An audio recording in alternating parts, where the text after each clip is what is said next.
Ya, pada hari ini kami sudah berkoordinasi dengan Bu Leo. Ya, kami di sini atas nama saya ada Bu Mardiani dan Pak Denny. Ini ikut di acara hari ini, yaitu pada diseminasi aksi nyata PMM.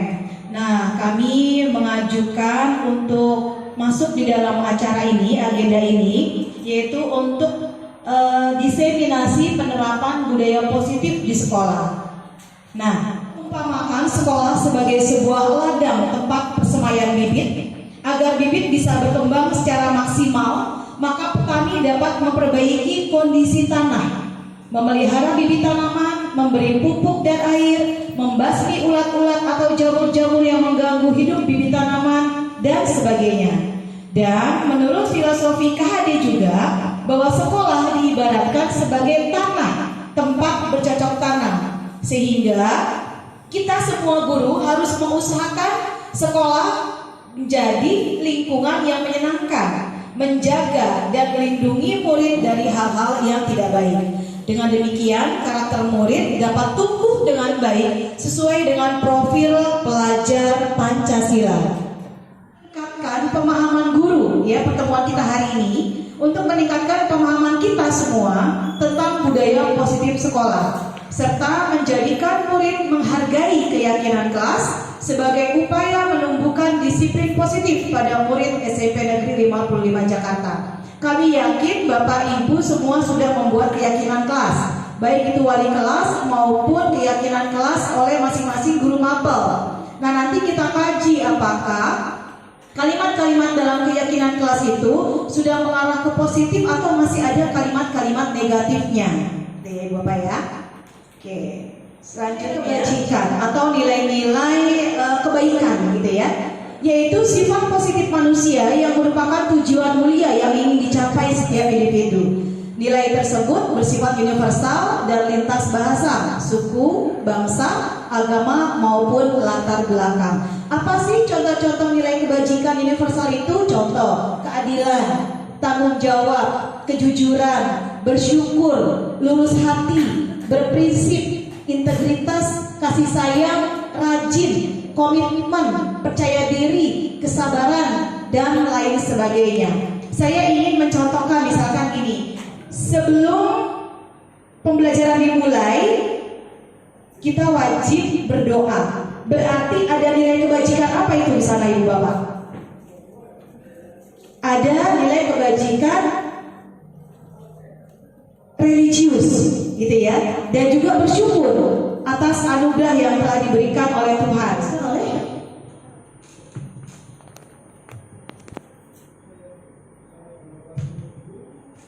Dan restitusi. Nah, di sini pengertian restitusi itu sendiri adalah proses menciptakan kondisi bagi murid untuk memperbaiki kesalahan mereka, sehingga mereka bisa kembali pada kelompok mereka dengan karakter yang lebih kuat. Restitusi juga merupakan proses kolaboratif yang mengajarkan murid untuk mencari solusi untuk masalah mereka dan membantu murid berpikir tentang orang seperti apa yang mereka inginkan dan bagaimana mereka harus memperlakukan orang lain. Tentang restitusi ini sebenarnya ini semua terjadi di kelas kita ya Bapak Ibu.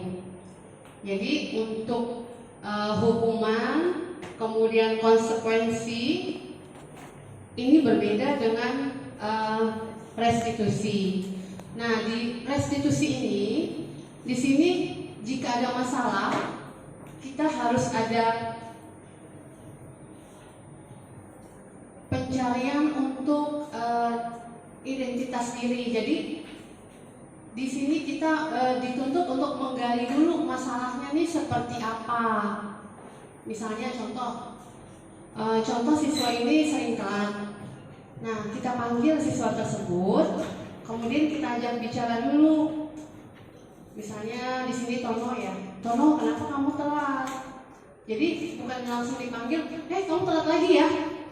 Kalau seperti ini terus kamu telat terus bisa dikeluarkan dari sekolah. Nah, itu berupa hukuman. Tapi kalau dalam Proses restitusi ini di sini tolong diajak untuk berdiskusi, ditanyakan dulu kenapa kamu telat nak.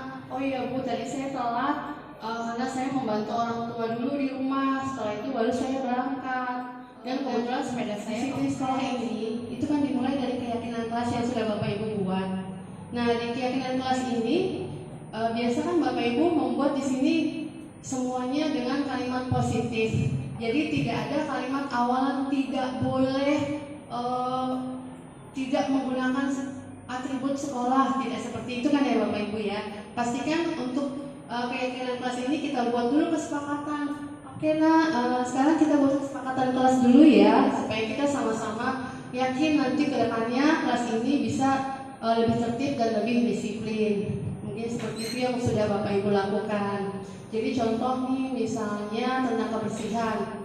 Di sini juga kita diajak untuk berkomunikasi dengan siswa. Ayo kita membuat disiplin keyakinan kelas tentang disiplin ini. Bagaimana nih kalimatnya? Biar kamu tuh sama-sama punya kesadaran diri untuk bisa menjaga lingkungan awal dan pulang lebih akhir untuk mengecek kebersihan kelas. Kemudian Bapak Ibu mungkin biasa menanyakan bagaimana anak-anak kita buat ya seperti ini keyakinannya. Nah seperti itu Bapak Ibu untuk keyakinan kelas. Bapak Ibu sudah lebih paham dan sudah terbiasa dengan ini. Di sini ada beberapa contoh keyakinan kelas Bapak Ibu. Contoh nih keyakinan kelas yang dibuat di kelas 7 ya. Di sini tentang hormat. Di sini ada kalimat nilai kebajikannya tentang hormat. Di sini kalimatnya kami meyakini bahwa sangat penting untuk menghormati semua orang dan barang milik orang lain. Begitu Bapak Ibu. Kemudian di sini ada lagi kalimat kebajikannya tentang bekerja.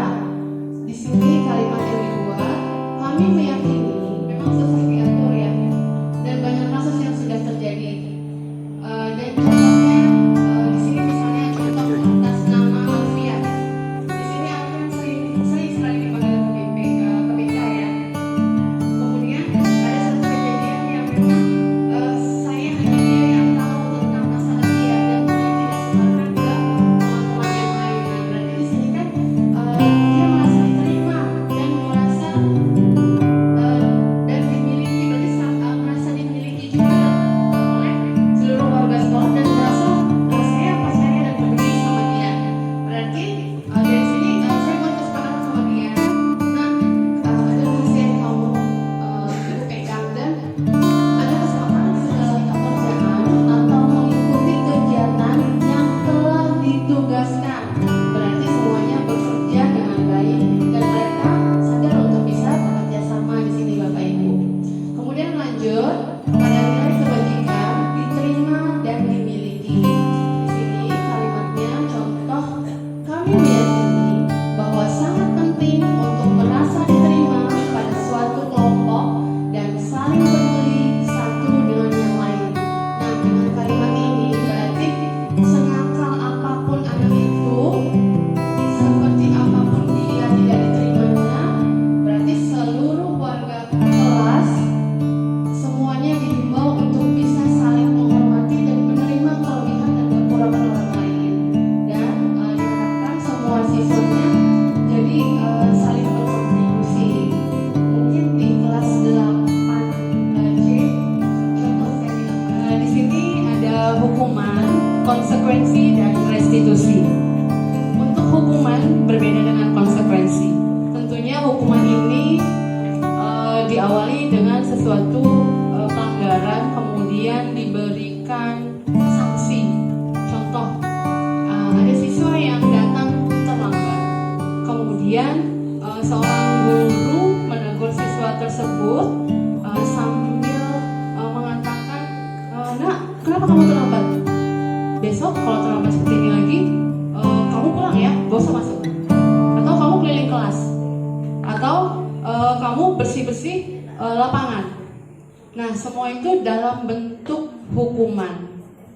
Kemudian untuk konsekuensi, di sini konsekuensi diberikan itu berdasarkan keyakinan yang sudah dibuat Kemudian diterapkan dalam bentuk kesepakatan yang sudah disepakati bersama. Jadi konsekuensi ini cenderung bukan suatu keterpaksaan, tetapi suatu perbuatan yang sudah diyakini oleh siswa tersebut. Kemudian untuk restitusi, di sini restitusi berupa 3 tahapan. Restitusi ini merupakan penyelesaian masalah, diawali dengan menciptakan kondisi bagi murid untuk memperbaiki kesalahan mereka, sehingga mereka bisa kembali kepada kelompok mereka dengan karakter yang lebih kuat. Ini menurut Gosen.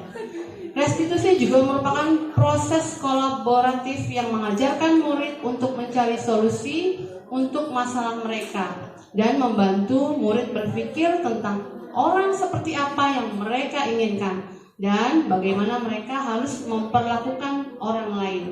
Ini menurut Chelsom Gosen. Dan restitusi ini terkenal dengan segitiga restitusi.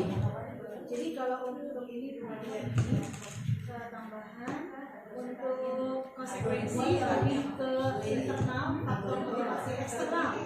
Ya. Konsekuensi ini lebih mengutamakan motivasi Jadi karena dia tahu eksternal dari luar diri mereka sendiri. Jadi karena mungkin mereka lebih cenderung takut akan hukuman atau sanksi-sanksi yang diberikan. Kemudian untuk restitusi ini lebih mengarah ke motivasi internal. Jadi Jadi restitusi ini ditimbulkan atas keyakinan pribadi yang sudah dibuat dan diawali dari keyakinan kelas masing-masing. Untuk keyakinan kelas ini nanti mengarah ke arah disiplin positif sekolah. Jadi semua ini berkaitan antara hukuman, konsekuensi dan restitusi. Di sini guru dituntut untuk bisa memilih yang terbaik. Mungkin di sini saya menjelaskan tentang restitusi ini lebih cenderung menetralkan keadaan, kemudian menimbulkan keyakinan yang sudah diyakini oleh siswa tersebut. Restitusi dampaknya untuk disiplin sekolah itu sangat-sangat mendukung karena membuat siswa semakin sadar bahwa apa yang sudah mereka yakini, mereka perbuat itu berdasarkan atas apa yang mereka inginkan dan mereka sepakati. Untuk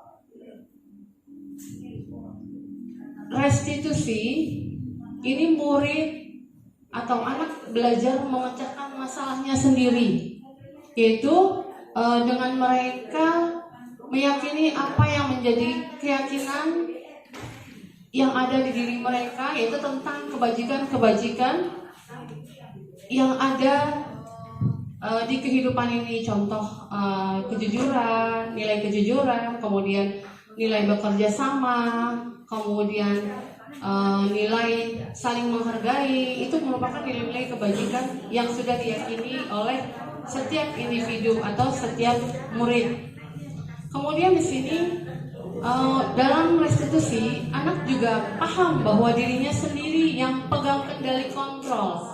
Jadi anak disadarkan untuk bisa memahami suatu tindakan itu benar atau salah berdasarkan apa yang mereka yakini, berdasarkan nilai-nilai kebajikan. Kemudian di sini murid atau anak tidak kehilangan waktu namun bersemangat untuk memperbaiki diri. Nah, di sini maksudnya mereka mempergunakan waktu sebaik-baiknya untuk merenungi semua tindakan yang mereka perbuat ini salah atau benar, itu sesuai dengan nilai-nilai kebajikan yang sudah mereka yakini. Kemudian berupa undangan untuk mengadakan restitusi. Ini maksudnya mereka merasa diajak untuk bisa menerapkan apa yang sudah menjadi nilai kebajikan yang sudah diyakini oleh mereka dan merasa termotivasi untuk menimbulkan motivasi intrinsik yang ada dalam diri mereka. Kemudian di sini menguatkan guru atau menyebutkan keyakinan kelas, membimbing kerangka acuan berpikir restitusi murid atau anak. Maksudnya di sini tadi kita bisa menyadari tentang restitusi ini diawali dengan keyakinan kelas yang sudah dibuat, dan keyakinan kelas ini tentunya berbeda dengan peraturan. Sedangkan untuk keyakinan kelas ini keyakinan yang sudah dibuat dan disepakati secara bersama atas dasar kesadaran pribadi. Nah, kalau untuk peraturan itu dibuat memang sudah dibuat dan ditentukan untuk harus ditaati. Itulah perbedaannya. Peraturan ini nanti berupa konsekuensi, sedangkan untuk restitusi lebih mengarah kepada kesadaran pribadi atau motivasi intrinsik yang timbul di diri siswa tersebut, sehingga mereka mulai sadar kalau memang disiplin positif di sekolah itu memang sangat-sangat membantu mereka untuk dapat menciptakan situasi belajar, kemudian situasi mengembangkan potensi diri mereka itu secara nyaman, dan mereka merasa merdeka untuk mengungkapkan apa yang menjadi ide dan pemikiran mereka. Mungkin di antara Bapak Ibu ada yang bisa berbagi untuk cerita tentang apa yang sudah Bapak Ibu buat sebagai keyakinan kelas di kelas Bapak Ibu sekalian. Mungkin Bu Ella bisa bantu. Baik, Bu Maria, untuk keyakinan kelas mungkin sedikit Ibu bisa berikan contoh.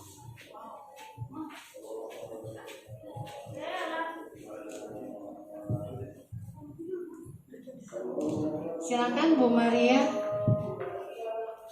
Kita di sini berbagi ya Bapak Ibu. Pada intinya untuk pemahaman atau keyakinan kelas ini adalah konsekuensi atau kesepakatan yang diambil bersama ya. Jadi contohnya mungkin satu aja ya, satu yang pokok itu misalnya datang tepat waktu. Ya, Bu ya itu. Kemudian yang lainnya mungkin bila mau ke toilet atau ke kamar kecil harus izin oleh Bapak Ibu guru yang ada di kelas, seperti itu. Ini contohnya aja Bapak Ibu. Nah ini nanti dari masing-masing kelas tentunya nggak akan sama, tapi mesti berbeda-beda sesuai dengan kesepakatan dari murid-murid atau siswa yang ada di situ dengan Bapak Ibu guru wali kelasnya. Demikian Bu, terima kasih. Mungkin itu dari saya, terima kasih. Contohnya sangat bagus sekali. Jadi memang untuk datang tepat waktu ya tadi ya Bu Maria ya, itu sangat memang perjuangan. Ya contoh ya saya juga kalau datang kan kadang-kadang suka telat karena mungkin jarak gitu ya Bapak Ibu ya. Jadi untuk datang tepat waktu ini harus kita yakini benar-benar bagaimana cara kita memanage waktu supaya besok atau di kemudian hari kita bisa datang lebih awal dan lebih tepat waktu lagi. Oke, terima kasih Bapak Ibu sekalian. Wassalamualaikum warahmatullahi wabarakatuh. Baik, terima kasih. Saya akan melanjutkan kebutuhan dasar manusia dan dunia berkualitas menurut Dr. William Dezer dalam choice teorinya. Ada 5 kebutuhan dasar manusia yang mendorong manusia berperilaku, yakni kebutuhan survival, love, belonging, power, freedom, and fun. Jadi ada kebutuhan survival, love, and belonging, power, freedom, dan fun. Ya, jadi menurut Dr. William Dezer ini mau dibagi 5 ya, mengenai kebutuhan itu. Terus 5 posisi kontrolnya bisa dilihat Dosen berkesimpulan ada 5 posisi. Kontrol yang diterapkan seorang guru, orang tua ataupun atasan dalam melakukan kontrol itu sendiri. Yang pertama dalam menghukum, terus membuat rasa bersalah, teman, pemantau, dan yang paling bagus. Tapi bukan sebagai seorang penghukum. Karena kalau penghukum itu sekarang sudah diusahakan dalam kurikulum Merdeka atau yang kurikulum yang sedang kita jalankan ini untuk dihindari seperti tadi yang budaya positif itu. Jadi kalau bisa kita setiap belajar tahun ajaran baru usahakan anak dulu yang mau apa nih, kesepakatan kelas apa yang harus kita bentuk. Jadi jangan kitanya dulu, biarkan mereka yang mempunyai ide pendapat. Misalkan tidak boleh mencontek Pak, tidak boleh lari-larian Pak, tidak boleh ini, tidak boleh itu. Nah, biarkan nanti setelah itu baru kita proses dengan menjadi kalimat positif seperti itu. Misalkan kalau saya contoh, tidak boleh mengotori kelas Pak. Nah, itu sebenarnya dalam tata bahasa memang bagus ya, tidak boleh mengotori kelas. Tapi kita harus merubah kata-kata tidak mengotori kelas, tapi selalu menjaga kebenaran. Nah, lalu segitiga restitusi ini menurut saya sangat menarik ya. Jadi sebenarnya itu tidak hanya guru BP saja yang harus memahami ini gitu, tapi kita sebagai pendidik, terutama mungkin yang mendapatkan peranan sebagai wali kelas pun sebenarnya sangat penting untuk memahami segitiga restitusi ini. Jadi segitiga restitusi ini adalah proses menciptakan kondisi bagi peserta didik untuk memperbaiki kesalahan. Jadi kata kuncinya untuk memperbaiki kesalahan mereka sehingga mereka bisa kembali pada kelompok mereka dengan karakter yang lebih kuat. Menurut dosen terlibat dalam LMS Guru Penggerak modul 1 di 4 budaya positif. Jadi diharapkan ketika anak melakukan sebuah kesalahan di sini, kita bukan sebagai penghukum, tapi ketika kita sudah menyelesaikan permasalahan anak tersebut, diharapkan anak itu keluar punya karakter yang kuat. Jadi bukan semakin dia jatuh, semakin dia drop, tapi malah ketika keluar dia akan semakin baik gitu, karakternya akan menjadi baik lagi. Kesalahan terkadang kita suka menjustifikasi anak itu terus menerus gitu. Nah, itu yang harus kita hindari saat-saat ini. Nah, ini disebut segitiga restitusi. Di sini ada validasi tindakan, menstabilkan keadaan, terus validasi tindakan, terus yang ketiga menanyakan keyakinan. Jadi menstabilkan keadaan itu seperti ini Bapak Ibu. Ketika anak mempunyai masalah, terus kita panggil, itu secara otomatis anak ini akan merasakan psikologisnya, pasti dia akan tahu nih. Contoh misalkan ada si A tidak mengerjakan PR, terus saya panggil misalkan, coba misalkan Tono nanti menghadap ke Pak Dini ya misalnya gitu. Secara otomatis anak itu akan ada perasaan yang terganggu gitu. Nah, fungsi kita adalah di sini bagaimana menstabilkan keadaan anak tersebut gitu. Ya dengan cara lemah lembut bertanya, ya misalkan selamat pagi Tono, misalkan selamat pagi Tono, kemarin kamu tidak menjalankan tugas Pak Dini ya, memang kenapa seperti itu. Intinya diharapkan kita harus ketika anak melakukan suatu kesalahan, kita harus menstabilkan dulu. Terus keadaan kenapa dia melakukan seperti itu, kenapa dia tidak mengerjakan tugas, atau misalkan melakukan kesalahan apa, kita gali dengan baik-baik. Ingat Bapak Ibu, intinya kita harus sebagai manajer, artinya jangan mengutamakan emosi atau langsung marah-marah. Lalu yang terakhir tadi menanyakan keyakinan. Ketika kita menanyakan keyakinan, setelah tahu anak ini melakukan kesalahan, terus dengan validasi tindakannya apa, terus kita berikan kesalahannya apa, biar dia tahu sendiri. Maka terakhir adalah menanyakan keyakinan. Keyakinan apa yang telah kamu langgar di dalam kelas misalkan. Kayak tadi misalkan mengerjakan PR, keyakinannya mungkin tanggung jawab misalnya seperti itu. Ya, di sini ada terbaru mengatakan bahwa kita pada dasarnya termotivasi secara internal. Murid diberikan pertanyaan bermakna untuk memunculkan motivasi internal, terus murid mampu dia sudah selesai, maka dia memiliki karakter yang kuat. Artinya dia istilah kata itu udah case close gitu, artinya sudah selesai dan dia biasanya karakter yang kuat. Oke? Sudah. mungkin itu aja yang bisa kami berikan kebaikan. Intinya yang tadi seperti kita bicarakan bahwa kita diharapkan sekarang bukan lagi guru yang mempunyai sifat penghukum seperti itu, tapi bagaimana kita menerapkan guru itu sebisa mungkin itu sebagai manajer seperti yang tadi, agar anak-anak ini merasa nyaman ketika dia bersekolah dan merasa senang, dan dia akan mencapai suatu tahapan yang akan sangat baik dan baik. Mungkin itu aja. Setelah kita menyusun keyakinan kelas, budaya positif lainnya adalah segitiga restitusi, yaitu yang terdiri pertama menstabilkan keadaan, kedua validasi tindakan, ketiga menanyakan keyakinan. Ini tidak hanya guru BK ya yang dalam menyelesaikan masalah, tapi kita semua Bapak Ibu guru juga ketika menghadapi kasus anak, dalam penanganannya kita bisa menerapkan segitiga restitusi. Yang pertama yaitu menstabilkan keadaan, yaitu bertujuan mengubah orang yang gagal karena telah berbuat salah menjadi orang yang sukses, dan membuat kesalahan adalah bagian dari proses pembelajaran. Jadi kita menggali kepada murid ya, apa kesalahan yang sudah dia perbaiki, dan berikan penguatan bahwa setiap orang itu pernah melakukan salah. Selanjutnya validasi tindakan yang salah, yaitu setiap perilaku berupaya memenuhi suatu kebutuhan tertentu, memahami kebutuhan dasar yang mendasari tindakan anak berbuat kesalahan. Kemudian pemikiran guru bergeser dari stimulus respon menjadi proaktif. Ya, kita menanyakan kembali mengapa dia melakukan hal itu. Kita melatih anak untuk bernalar kritis dan mengetahui kesalahannya.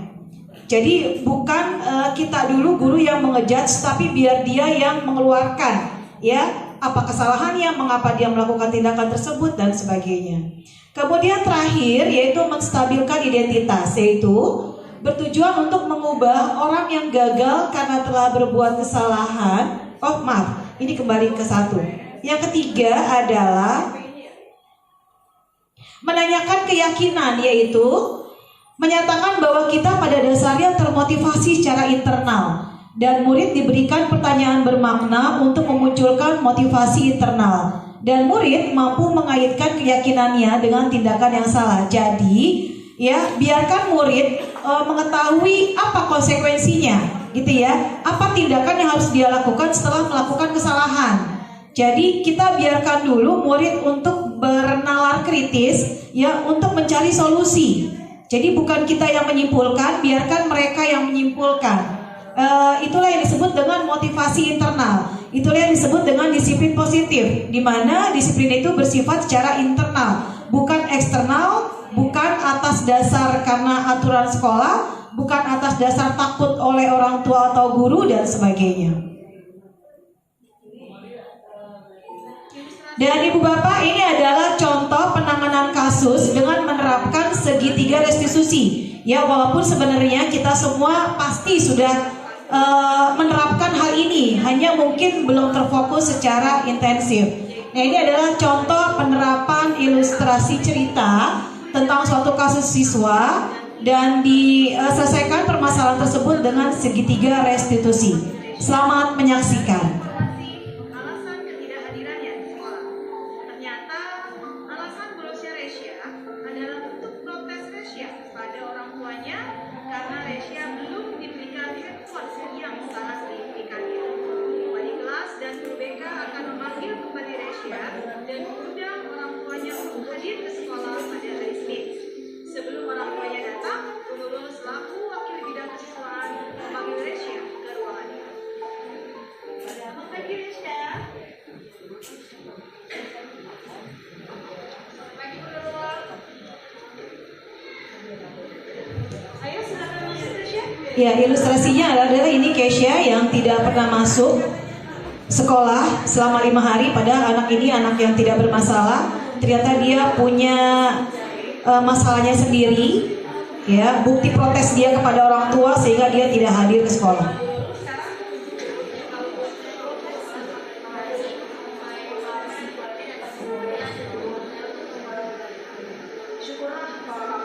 tahu dan kamu sudah paham, kenapa Ibu panggil ke ruang guru untuk menghadap.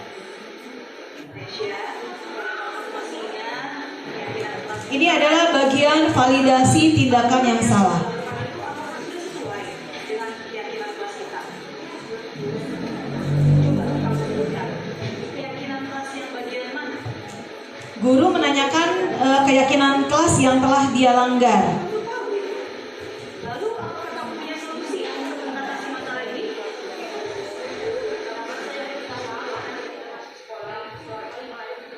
Yang kedua, tindakan menanyakan keyakinan.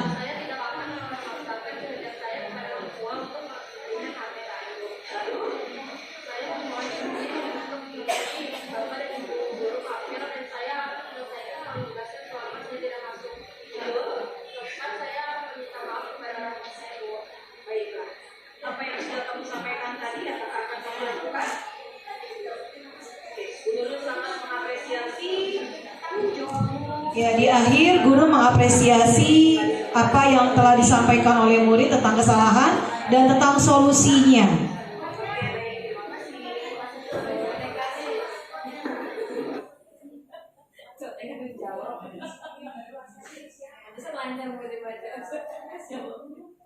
Ya, ini sebetulnya ada dua kasus sama-sama dengan menerapkan segitiga restitusi.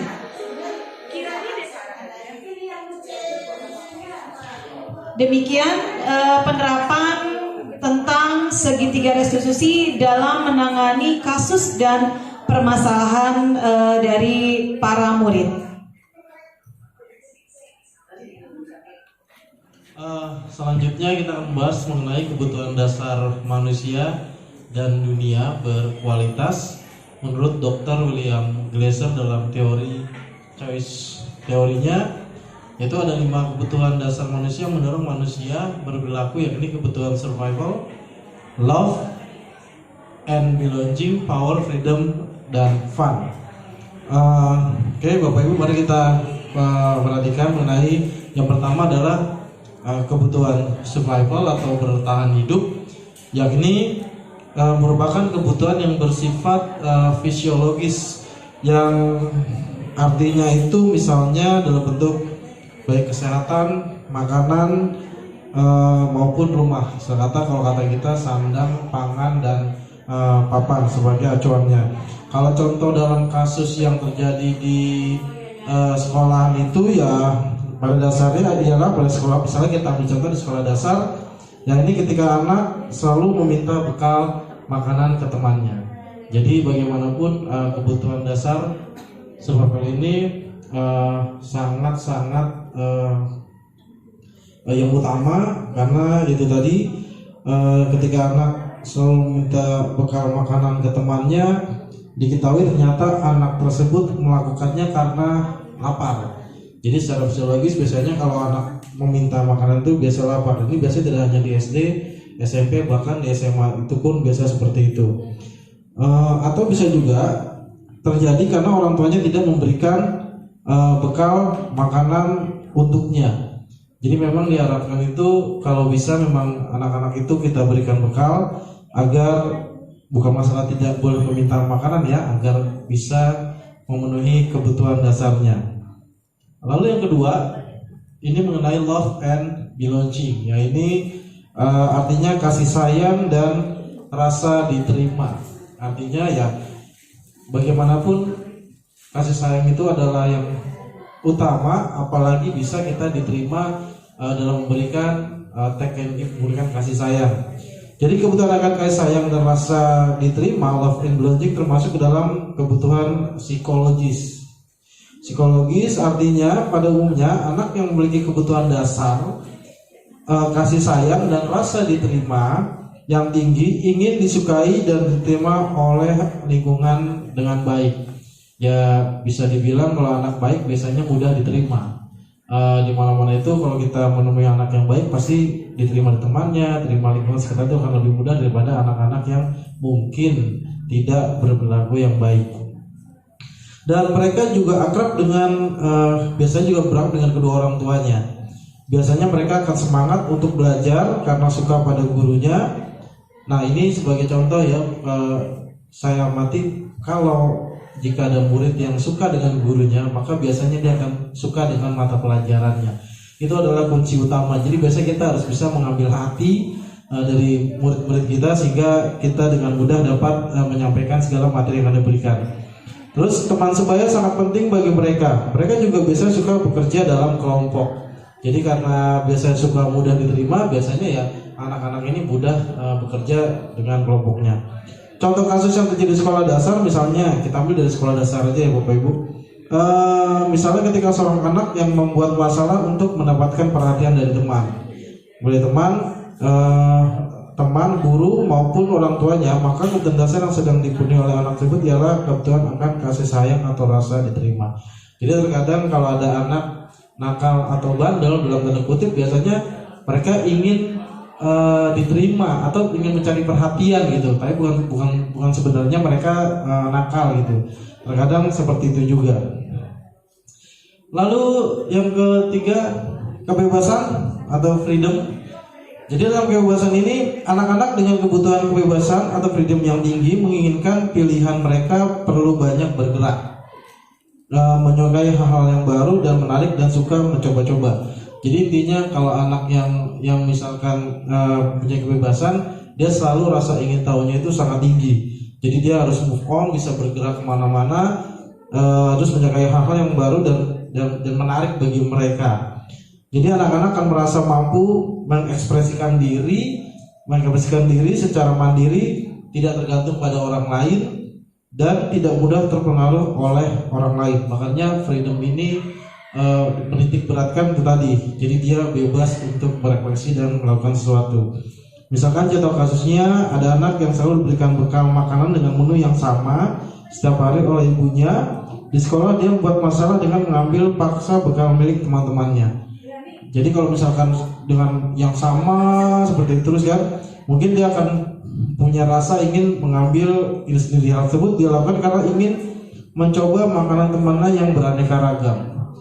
Maka kebutuhan yang berusaha dipenuhi oleh anak tersebut ialah kebutuhan akan kebebasan. Jadi dia mungkin merasa jenuh, nugget, atau mungkin indomie telur. Tiba-tiba ada lagi misalkan temennya mungkin dia aneka ragamin, misalnya dengan brokoli dikasih apa segala macam. Jadi kecenderungan dia ingin bebaskan aku dari telur dadar dan nugget seperti itu Bapak Ibu. Lalu yang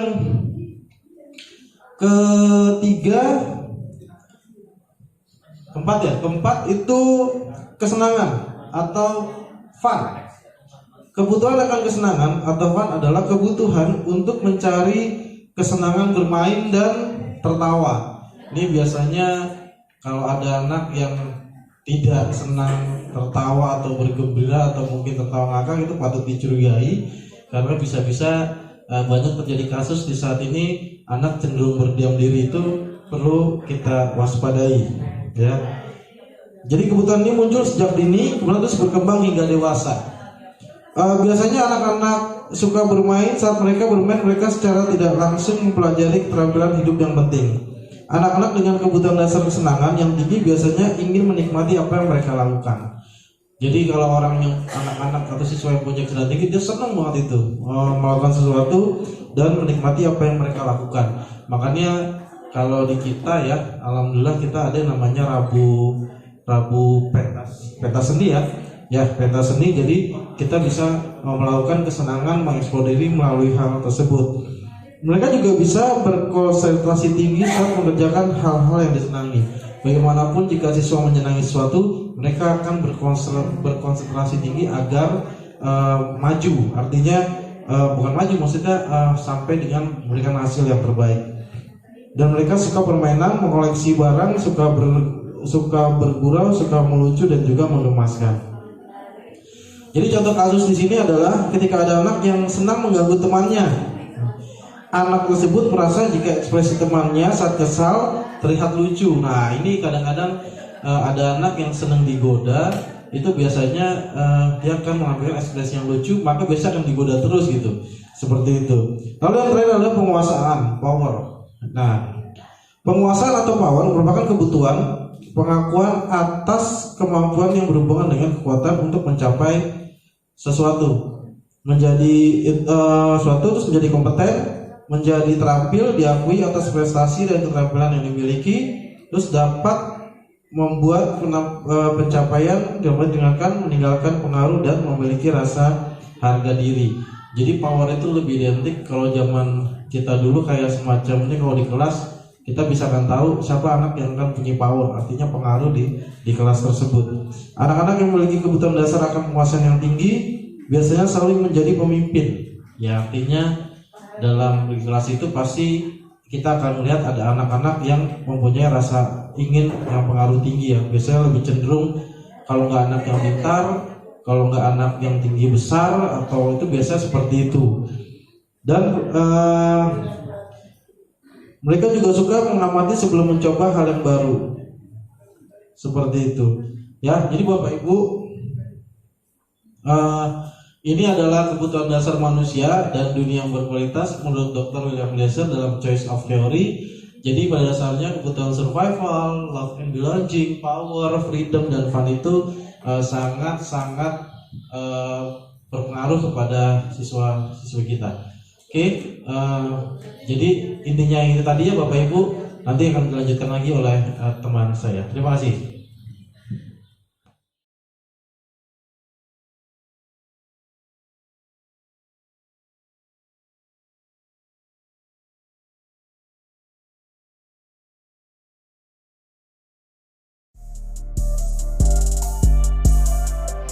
Assalamualaikum warahmatullahi wabarakatuh. Waalaikumsalam warahmatullahi wabarakatuh. Apa kabar anak-anak semua? Baik. Sehat semua?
yang gratis, ya, karena kalian yang akan berada di kelas ini sepanjang pembelajaran mulai dari pukul 6.30 sampai dengan pukul 13.45 ya di kelas ini.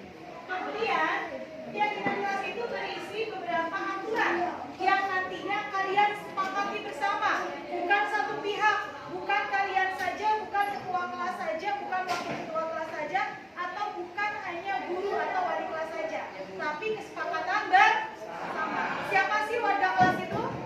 Semua, termasuk guru, ya, wali kelas, guru, dan kalian semua peserta didik di kelas 8. Oke, stop. Nah, tujuannya untuk apa? Dengan adanya keyakinan kelas, satu. Coba baca Kinani. Menemukan komunikasi yang efektif antara guru dan siswa sehingga pembelajaran menjadi lebih enak. Adanya komunikasi yang efektif, karena nanti kita sepakati bersama tuh. Kalian maunya bagaimana, kemudian nanti solusinya bagaimana, itu semua adalah keinginan kalian yang kalian inginkan, gitu ya. Kemudian yang kedua, Fauji baca. Yang kedua, Fauji mana? Baca yang kedua apa tujuannya?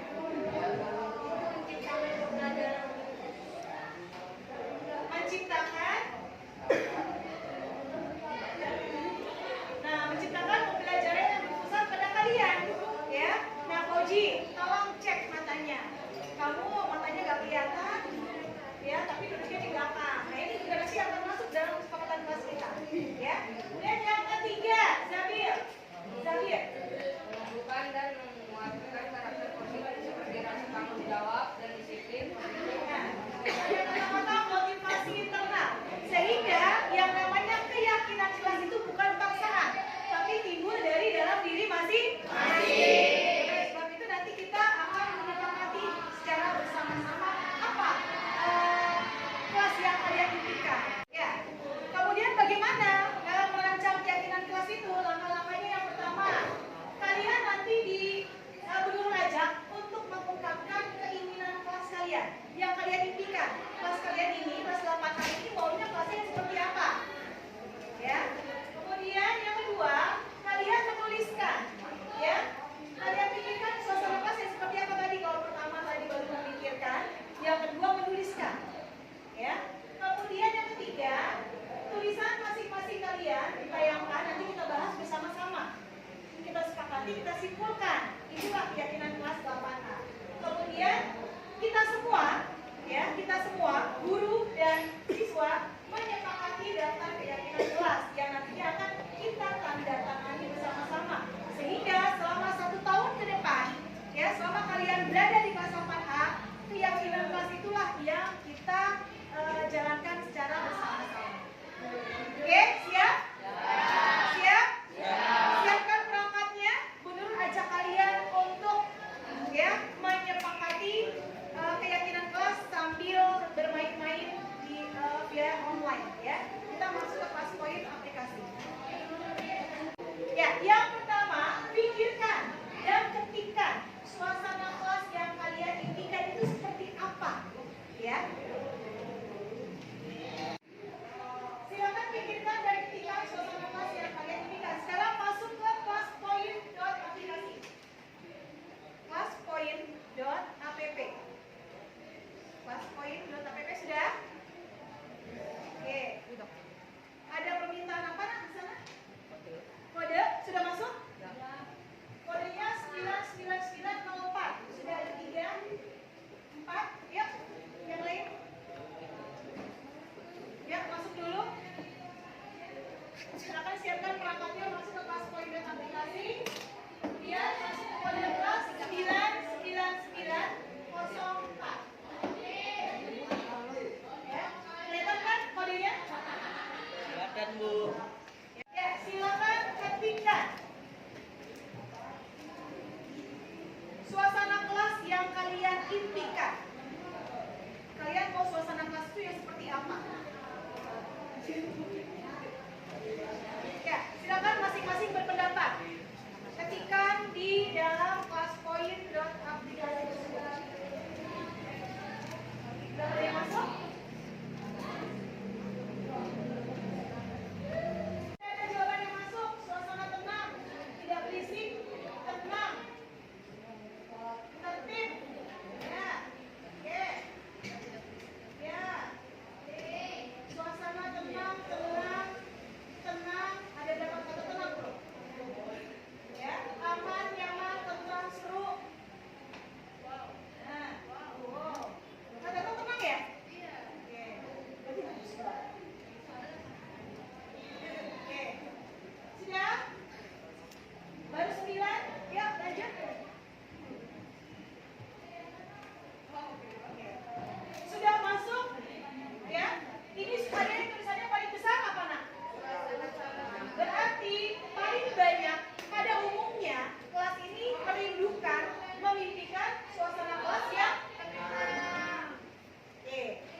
kita lanjut ke step berikutnya, yaitu menyusun keyakinan kelas agar yang kelas yang kalian impikan bisa tercapai. Ya, di sini yang paling besar hurufnya adalah tenang. Berarti ini yang kalian inginkan. Tenang itu yang seperti apa? Apakah tadi suaranya?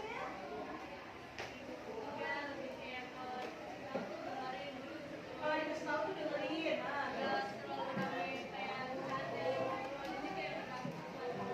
Ketika ada yang sedang bicara, tolong bisa yang lainnya diam gitu. Nah, oh begitu mau kalian ya. Kadang kalian sendiri, teman-teman ini, gitu gak didengerin gitu ya. Oke, apalagi guru gitu kan. Oke, terima kasih. Ya, silakan ketikkan suasana kelas yang kalian impikan. Kalian mau suasana kelas itu yang seperti apa? Ya, silakan masing-masing berpendapat. Ketikkan di dalam classpoint.aplikasi tersebut. Sudah ada yang masuk?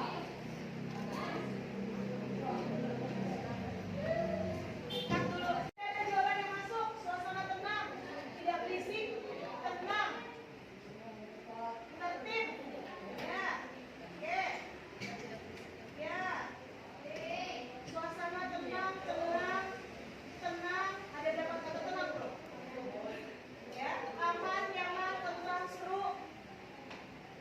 Nah, wow. Ada kata tenang ya? Iya. Oke. Berarti bagus banget. Oke. Sudah? Baru 9? Ya, lanjut. Oke. Sudah masuk? Ya. Ini ada yang tulisannya paling besar apa nak? Berarti paling banyak pada umumnya kelas ini merindukan, memimpikan suasana kelas yang tenang.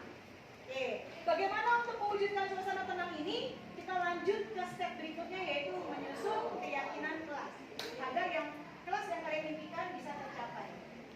Ya, di sini yang paling besar hurufnya adalah tenang. Berarti ini yang kalian inginkan. Tenang itu yang seperti apa? Apakah tadi suaranya?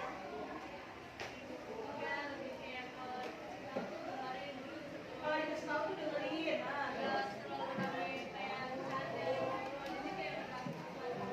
Ketika ada yang sedang bicara, tolong bisa yang lainnya diam gitu. Nah, oh begitu mau kalian ya. Kadang kalian sendiri, teman-teman ini, gitu gak didengerin gitu ya. Oke, apalagi guru gitu kan. Oke, terima kasih.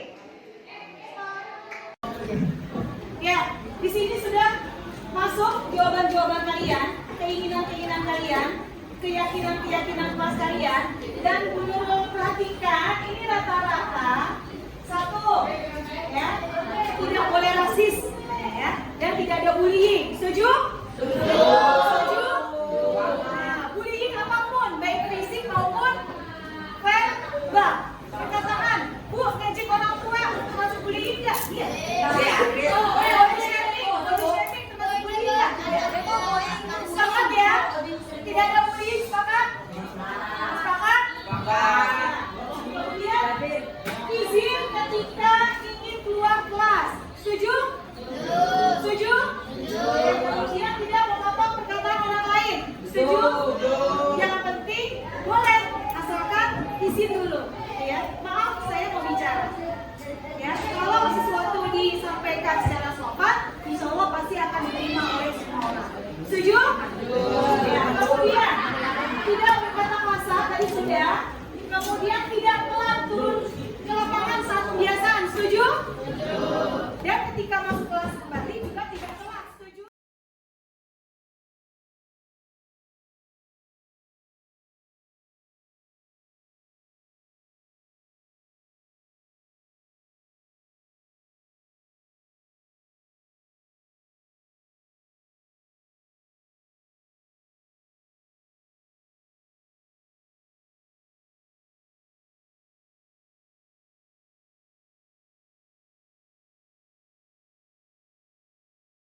Ilustrasi untuk kasus yang pertama.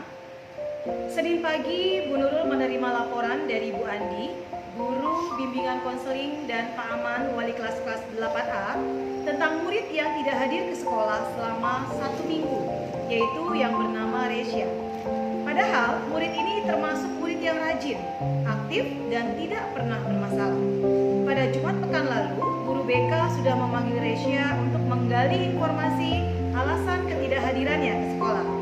Ternyata alasan bolosnya Resya adalah bentuk protes Resya kepada orang tuanya karena Resya belum diberikan handphone yang sangat diimpikannya. Wali kelas dan guru BK akan memanggil kembali Resya dan mengundang orang tuanya untuk hadir ke sekolah pada hari Senin. Sebelum orang tuanya datang, Bu Nurul selaku wakil bidang kesiswaan memanggil Resya ke ruangannya. Selamat pagi Resya. Selamat pagi Bu Nurul. Ayo silakan masuk Resya. Silakan duduk.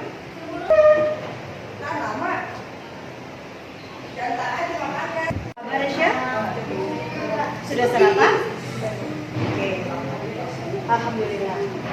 Resya tahu kenapa kamu ibu panggil ke ruangan Bu Nurul sekarang? Saya tahu Bu, saya nggak masuk sekolah selama 5 hari sampai Pak Aman dan Bu Andi datang ke rumah saya dan menyuruh saya untuk sekolah kembali.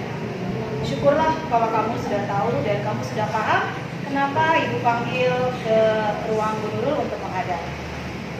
Resya, kalau memang kamu masih ingat keyakinan kelas kita, kira-kira apa yang kamu lakukan itu apakah sudah sesuai dengan keyakinan kelas kita? Belum Bu. Nah, coba kamu sebutkan keyakinan kelas yang bagian mana? Disiplin dan rajin masuk sekolah Bu. Nah, ternyata kamu tahu itu. Lalu apakah kamu punya solusi untuk mengatasi masalah ini? Pertama saya minta maaf karena tidak masuk sekolah selama 5 hari berturut-turut dan saya berjanji akan rajin terusnya. Kedua, saya tidak akan memaksakan kehendak saya kepada orang tua untuk memberikan HP baru. Lalu, Saya memohon izin untuk menemui Bapak dan Ibu guru Mapel dan saya akan menyelesaikan penugasan selama saya tidak masuk. betul? Keempat, saya akan meminta maaf kepada orang tua saya, Bu. Baiklah. Apa yang sudah kamu sampaikan tadi, apakah akan kamu lakukan? Iya, Bu. Oke, Bu Nurul sangat mengapresiasi tanggung jawabmu dan sekarang kamu boleh kembali ke kelas. Yang penting kamu tetap berjanji untuk tetap melakukan yang terbaik. Bisa? Bisa, Bu. Oke, baik. Terima kasih. Terima kasih, Bu Nurul. Terima kasih.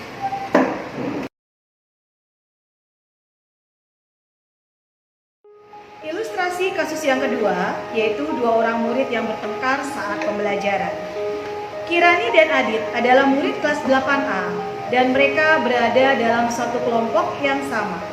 Saat sedang diskusi untuk mengerjakan tugas kelompok pada jam pelajaran bahasa Indonesia, saya melihat mereka sedang bertengkar dan salah satu dari mereka mengumpat dengan mengeluarkan kata-kata yang kasar dan mengarah ke ejekan fisik atau body shaming. Seketika saya menegur mereka berdua. Saat itu saya meminta mereka meneruskan diskusi bersama kelompoknya. Tetapi mereka tetap saya minta untuk menghadap ke ruangan setelah pembelajaran selesai.